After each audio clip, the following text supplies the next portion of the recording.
Canon has just announced new details on their EOS R5. This is their brand new EOS R camera that they've been hyping for a little while, and there have been a lot of rumors about on the web, and a lot of photographers are really looking forward to it. But today they announced a couple of details that I don't really think a lot of photographers are going to be very interested in. Instead, last week they told the press in a non-disclosure meeting that this camera has a ton of new video features. There's 8K video, it's capable of recording with the full sensor readout.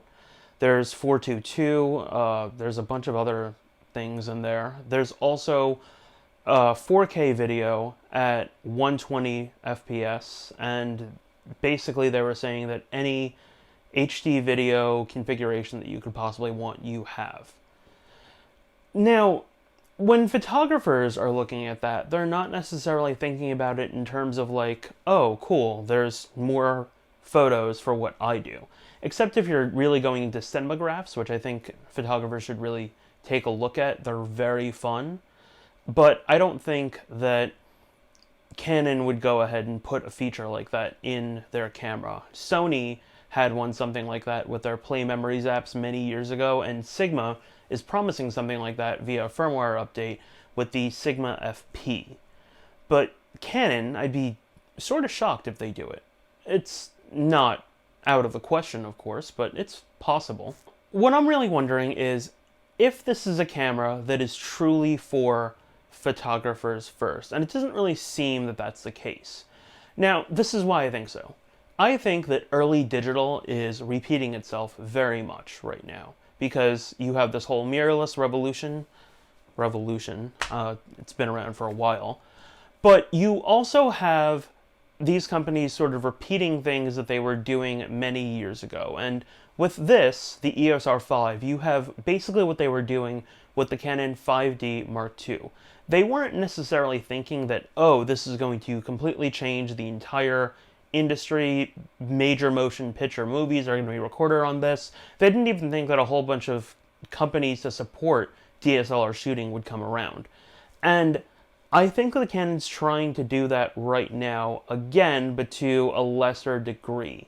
I think that this camera is mostly targeted to video shooters, and there's maybe a couple of things for photographers that are good enough for most shooters, but may still incline themselves a little bit more towards the modern media shooter that will need to shoot more videos than they will stills necessarily.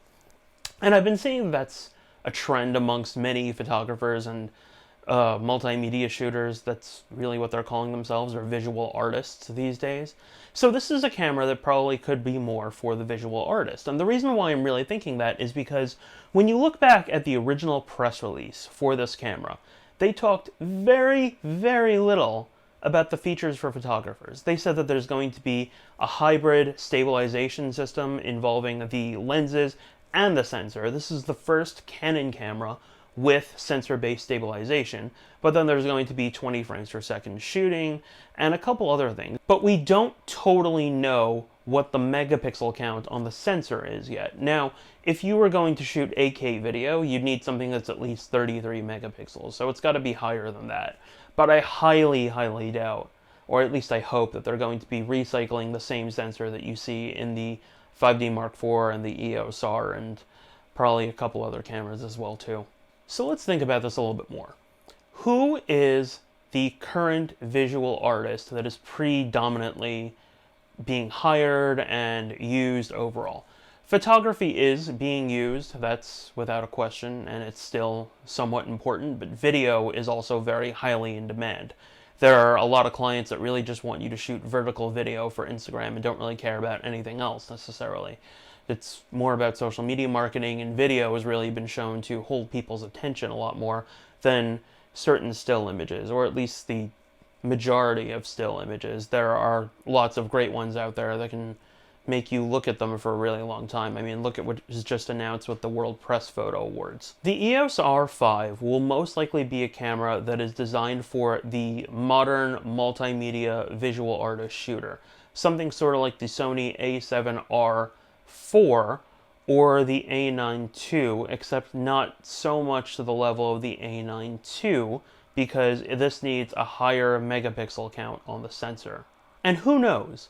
Canon may honestly bring a whole bunch of really cool new features to the EOS R5 after it's released via firmware updates. They've already been doing that with the EOS R. They greatly improved the autofocus tracking, and they added silent shutter capabilities that were improved.